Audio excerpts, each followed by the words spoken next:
लोकसभा चुनाव के 5वें चरण में चतरा लोकसभा में मतदान होना है, यानी झारखंड में यह दूसरा चरण होगा। चतरा लोकसभा का मतदान 20 तारीख को है। मतदाताओं में उत्साह है। मतदान कर्मी भी लगातार अपने अपने क्षेत्र में जा रहे हैं। मतदान कर्मियों को भी भेजा जा रहा है और जो मतदाता है उनमें उत्साह व उमंग है। प्रत्याशियों में भी काफ़ी उत्साह व उमंग है और लगातार वो अपने जनसंपर्क अभियान तेज कर जनता को हर तरह से अपने जो कर्तव्य के बारे में बता रहे हैं, अपने वो जिनका उनका क्या एम है, लक्ष्य है, वो बता रहे हैं। हमारे साथ चतरा लोकसभा के जो है प्रत्याशी हैं अभिषेक सिंह, पेशे से चिकित्सक हैं। इनके बारे में थोड़ी सी बता दें कि लगातार ही चतरा लोकसभा क्षेत्र में मेगा कैंप लगा करके, यानी चिकित्सीय मेगा कैंप लगा कर लगातार लोगों के नेत्र की इलाज हो या हर तरह के इलाज में मदद करते रहें। यही वजह है कि इन्होंने ताल ठोका है चतरा लोकसभा से। और ये हमारे साथ हैं अभिषेक जी। अभिषेक जी, सबसे पहले आपका स्वागत है जी। चतरा लोकसभा, इतनी बड़ी बड़ी पार्टियाँ, एक तरफ डॉक्टर अभिषेक, वो भी एम्स के डॉक्टर, कैसे ऐसी बड़ी पार्टियों से निपट पाएंगे? एक्चुअली हम निपटा दिए हैं, निपटना नहीं है। ये काम मैं पहले ही कर चुका हूँ। मैं एक्चुअली बोला था लोगों को, अगर चुनाव जिस समय शुरू होता है, अधिसूचना जारी हुआ और पार्टी लोग एक्टिव कब होते हैं, 20 से 25 दिन पहले, मैक्सिमम 1 महीना। तो मुझे चुनाव शुरू होने से पहले ही अगर मैंने चुनाव नहीं जीता तो मैं पक्का चुनाव हारूंगा।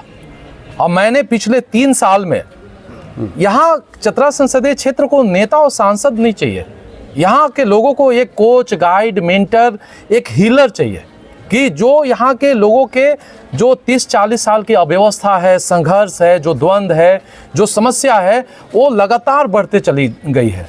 और राष्ट्रीय पार्टी एक नेतृत्वकर्ता नहीं देते हैं एक्चुअली चतरा संसदीय क्षेत्र को। ये कोई पार्टी का एजेंट या दलाल और प्रतिनिधि आता है।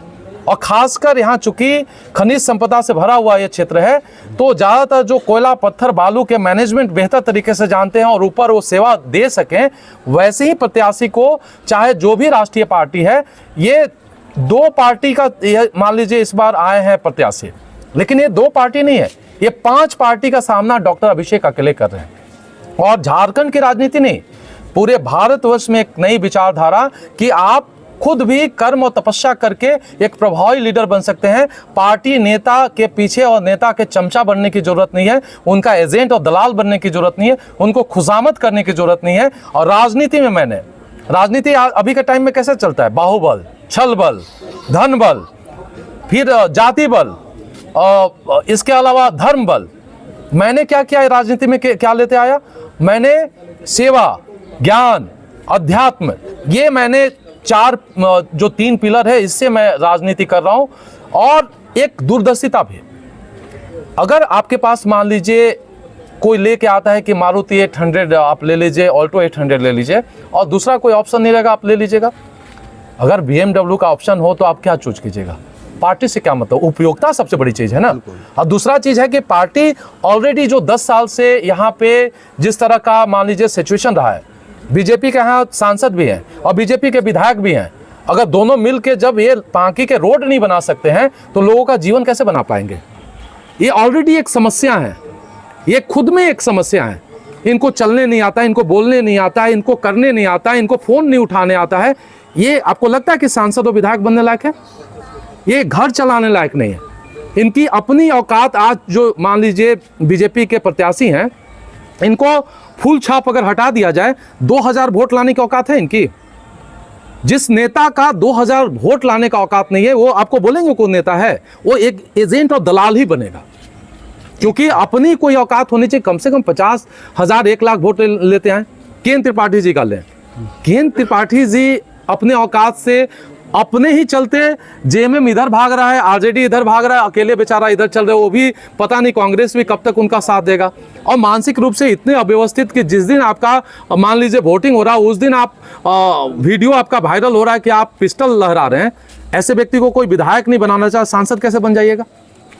माँ, लगातार तो आप विधायक का चुनाव हार रहे हैं, सांसद का कैसे आप चुनाव जीत जाइएगा? इसलिए हम लोग को, यहाँ के चतरा संसदीय क्षेत्र के लोग को, अगर मान लीजिए मैं 1 महीना पहले आता, डॉक्टर अभिषेक को समझने में उनको बहुत समस्या होता है और समझ भी नहीं पाते।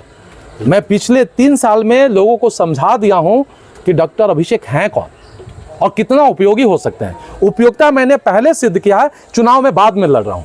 यानी पहले इस्तेमाल कीजिए, फिर विश्वास कीजिए।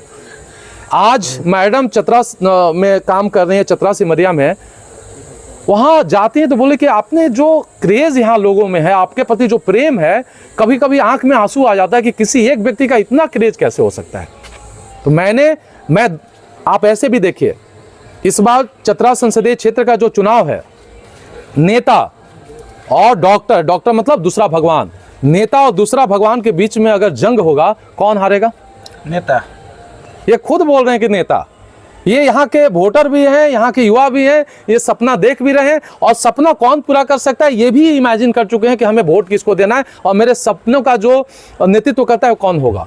एक सवाल यह है कि आप चूंकि यहाँ के लोगों से जुड़े रहे हैं, तो क्या लगता है इन क्षेत्र में किन जो बहुत बड़ी समस्या क्या दिख रही है आपको जब आप इतने दिनों अच्छा, मुझे एक कोई क्षेत्र बताइए जिसमें समस्या नहीं है। कौन सी बड़ी कम समस्या? मतलब बड़ी अभी तो गर्मी है, पानी सबसे बड़ी समस्या। पिएगा आदमी, पानी रहेगा, सिंचाई करेगा तभी खाना उपजा पाएगा, पानी रहेगा तभी पी पाएगा। अब पानी नहीं है, रोड नहीं है, शिक्षा नहीं है, इसके अलावा सिंचाई का व्यवस्था नहीं है, हॉस्पिटल नहीं है, शांत और सभ्य समाज नहीं है, अनैतिकता फैला हुआ है, नेता जानबूझ के लोगों को अनैतिक बना रहे हैं। अभी इलेक्शन आया है, पॉकेट गरम करने का जो रिवाज है कि वोट दिलवाने के लिए पॉकेट गरम कर रहे हैं, ये अनैतिकता नहीं फैला रहे हैं आप? डॉक्टर अभिषेक से तो 5 रुपया लेकर दिखा दीजिए, तो कोई थोड़ा 5 रुपया ले ले।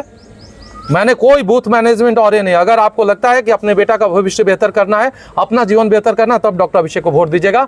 आप नेताजी जितना पॉकेट करेंगे, गरम करेंगे, उससे 50 गुना मैं पहले आपको दे दिया। अभी मत उम्मीद कीजिए मैं नलायकगिरी वाला कोई काम और कमजोर विचार वाला काम मैं नहीं करता हूँ। एक सवाल फिर से, सवाल यह है कि आपने सेवा किया, अब वहाँ पर पहले मतलब जब पहले आपने कहा कि पहले इस्तेमाल करें तब विश्वास करें जी, इतनी बड़ी पार्टियां, एक तरफ 400 पार का नारा, एक तरफ राहुल आ रहे हैं तो कह रहे हैं कि महिलाओं को हम 1 लाख रुपया सालाना देंगे, आपका सब्सिडी गैस दाम कम कर देंगे, आप क्या कहना चाहते हैं? मैं बड़े बड़े जो पार्टी हैं उनके बड़े बड़े वादे होते हैं, बिल्कुल, लेकिन कर्म क्या वो महत्वपूर्ण है। मैं आपको बोला कि मैं आपको महादेव से मिलवा दूंगा, तो उससे क्या हो जाएगा? आपको इसका मतलब थोड़ी है कि महादेव से मिल लीजिएगा, आप मिल पाइएगा मेरे बोलने से। मैं क्या किया हूं उसी से विश्वास होगा ना। आपने 5 साल पहले क्या बोला था कि हम ट्रेन से आएंगे, ट्रेन नहीं आया ना। आप बोलिएगा कि मैं आपको बाइक भी दूंगा ना, तो लोग बोलेंगे नहीं आपसे तो नहीं हो पाएगा, आप नहीं दीजिएगा। क्योंकि आप क्या आश्वासन दे रहे हैं? मैं एक्चुअली आश्वासन नहीं देता हूँ, मैं कर्म करता हूँ। मैं पिछले 3 साल में ये कार्य किया कि जो पूरे भारतवर्ष का कोई सांसद प्रत्याशी नहीं किया होगा। रहा बात चतरा संसदीय क्षेत्र, तो इसका मैं काम और भरोसा नहीं दूंगा। मैं जो विजुअलाइज कर रहा हूँ मैं बता रहा हूँ, मैं किसी को प्रलोभन नहीं देता हूँ कि नहीं ये कर दूंगा इसलिए मुझे वोट दीजिए। मैं पहले का जो कर्म है उसके चलते आप वोट दीजिए, और भविष्य में जो मैं करने वाला हूँ उसकी मैं रूपरेखा बता दे रहा हूँ। मैं जो करूंगा उसमें आज 5 विधानसभा वाला जगह, 35 लाख लोगों का जीवन जहाँ पे चलता है, वहाँ पे क्या एक मेडिकल कॉलेज नहीं होना चाहिए? अगर बगल में पलामू मेडिकल कॉलेज है, हजारीबाग में है, रांची में है, उधर दुमका में हो गया, तो क्या चतरा में एक मेडिकल कॉलेज नहीं होना चाहिए? इंजीनियरिंग कॉलेज आपके लातेहार में नहीं होना चाहिए? इतने माइंस हैं, इतने सारे व्यवस्थाएं सही जगह पे, वहाँ पढ़ने में लोगों को मन भी लगेगा, प्रकृति से घिरा हुआ जगह है। नेत्रहाट वहाँ बन सकता है, इंजीनियरिंग कॉलेज नहीं बन सकता है? आज मान लीजिए पांकी में ट्रॉमा सेंटर अगर रहेगा तो कहीं भी मान लीजिए माइंस से भरा हुआ ये जगह, कुछ भी हुआ 6 घंटा के अंदर इलाज कीजिएगा, पेशेंट बच जाएगा तो ऊपर जाएगा वो। इसके अलावा मान लीजिए हाउसिंग कॉलोनी अगर रांची में बन सकता है, हम अब 2024 में आ गए, तो चतरा और पांकी और लातेहार में हाउसिंग कॉलोनी नहीं होना चाहिए। गवर्नमेंट को बहुत पैसा आ जाएगा। आप टोल टैक्स जो असल रोड बना रहे हैं, पैसा कमाने का अड्डा बन जा रहा है ना वो। वैसे हाउसिंग कॉलोनी आप बनाइए, लोगों को व्यवस्थित जीवन जीने का जगह भी मिल जाएगा और पैसा भी आप कमा लीजिएगा। इसके अलावा सिंचाई का व्यवस्था, सिंचाई के बिना अगर घर में धान, और मैं खुद भी किसान के घर में पैदा हुआ हूँ, बहुत मैंने खेती कराया है, घर में अगर धान रहे और वो सारा सब्जी फल उगते रहे, गेहूं चावल अगर रहे, तो 90% टेंशन आदमी खत्म हो जाए। सिंचाई की व्यवस्था होनी चाहिए। इसके अलावा यहाँ जो भी कोल माइंस या सरकारी व्यवस्था है, यहाँ के लोगों को ही रोजगार मिले, यहीं के लोगों को प्रतिनिधित्व मिले कि वो अपने जीवन को बेहतर करें। अभी के टाइम में बड़ा बड़ा फिलॉसफी देने से काम नहीं चलता, पॉकेट में पैसा होना चाहिए। पॉकेट में पैसा नहीं रहेगा, कितना आप सुपर इंटेलिजेंट है कुछ नहीं कर पाइएगा। यानी ये सारे लोकल फर्स्ट वाला पॉलिसी, और साथ ही साथ एक सांसद के साथ साथ डॉक्टर कि ऐसे हम मान लीजिए मेडिकली अभी सबसे ज़्यादा लोग परेशान हैं। आए दिन लोगों किसी को हार्ट अटैक, किसी को ब्रेन हेमरेज, किसी को मानसिक अव्यवस्था के चलते एक्सीडेंट हो रहा है। तो हम एक सहायता केंद्र भी खोलेंगे रांची में कि कोई भी अगर व्यक्ति वहाँ से आ रहा है वो जाएगा, तुरंत वहाँ पे उसको मदद मिलेगा। और एक सवाल है, जो जानकारी मिली है आपके बारे में कि आप यहाँ से संसदीय सीट चुनाव जीतने के बाद अपनी भी पार्टी को बनाने का प्लान। मैं एक्चुअली बोला हूँ कि मैं पहली बार जीत के पहला जो काम करने वाला हूँ, पहली बार भारतवर्ष में कोई सांसद जीत के प्रतिज्ञाबद्ध होगा कि आपके क्षेत्र से 5 रुपये भी अनैतिक तरीके से प्राप्त किए तो अपना चेहरा दिखाने नहीं आएंगे। दूसरा, एक नया पार्टी का निर्माण होगा जिसका नाम भारतीय आध्यात्मिक पार्टी होगा। आध्यात्मिक पार्टी लोगों के अंदर आध्यात्मिक विचारधारा डालेगा ताकि लोग वैचारिक रूप से मजबूत हों। डॉक्टर जबरदस्ती पेशेंट को वेंटिलेटर पे चढ़ा के पैसा कमा रहा है ना, यानी आप सिकनेस पे बिजनेस कर रहे हैं। डीसी आज जिला का दलाल बन गया ना, एसपी सबसे बड़ा क्रिमिनल पैदा करने वाला एक लीडर बन गया ना। लोग भी धीरे धीरे कमजोर होते जा रहे हैं वैचारिक रूप से। तो जब तक आध्यात्मिकता विचार नहीं, डॉक्टर अभिषेक आज 5 पार्टी का सामना इसीलिए कर पा रहे हैं क्योंकि उनके अंदर एक आध्यात्मिक विचार और शक्ति है। क्या कहना चाहेंगे अपने लोकसभा क्षेत्रवासियों के साथ? आप पार्टी अपने नेता के बारे में बेशरम जैसा सोचता है, वो नेता अपने बेटा के बारे में बेशरम जैसा सोचता है। आप अपने जीवन, अपने पांकी, अपने चतरा संसदीय क्षेत्र और अपने भविष्य को संजीदगी से सोचिए।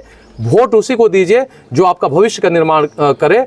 बाकी पार्टी के एजेंट और दलाल और प्रतिनिधि को वोट देके अपने जीवन को बर्बाद मत कीजिए। यह है अभिषेक सिंह, डॉक्टर अभिषेक सिंह, एम्स के डॉक्टर हैं, बहुत बढ़िया चिकित्सक हैं और ये लगातार इस क्षेत्र में अपना चिकित्सीय सेवा देते रहे हैं। और इनका कहना है कि आप मत उसी को दीजिए जो आपके लिए कारगर हो, आपके सुख दुख का हम सफ़र हो, आपके लिए मतलब जो है हर समय मतलब जो उपस्थित रहे। ये नहीं कि पार्टी देखिए, पार्टी तो है, पार्टी ने जो वादा किया था क्या वो पूरा किया? समस्या जस की तस बनी हुई है इस लोकसभा क्षेत्र में। यहाँ ना मेडिकल कॉलेज है, ना इंजीनियरिंग कॉलेज है, ना ही युवाओं को रोजगार है। पानी की जो समस्या है वो विकराल रूप लेते जा रही है। ऐसे में आपको सोचना, आपको तय करना है कि मेरे साथ मेरा भविष्य को, मेरे बच्चों के भविष्य को, मेरा भविष्य को कौन सही दिशा में ले जाएगा, ये तय करना यहाँ के मतदाताओं का काम है। तो आप मतदाता है, मतदाता आपको देखना है कि हमारे तरफ एक तरफ पार्टी, एक तरफ आपका क्षेत्र का बेटा, किसे देंगे जो आपके 3 साल पहले से चुनाव का जो है अधिसूचना जारी होने से 3 साल पहले से आपकी सेवा में लगे हैं। ऐसे में तय करना यहाँ के जो है मतदाता को फैसला लेना है कि आप किस ओर जाएंगे। हालांकि आप मतदाता है, मतदाता में उत्साह है वोट देने के प्रति, अब तय आपको करना है। इन्होंने अभिषेक जी, डॉक्टर अभिषेक ने आप पर छोड़ दिया है कि आपको तय करना है कि आपको किस क्षेत्र में जाना है। एक तरफ पार्टी के मुद्दों पर जाएंगे कि आप एक ऐसे नेता को चुनेंगे जो आपके लिए आपके सुंदर भविष्य का सपना देख रहा हो। तय करना आपको है।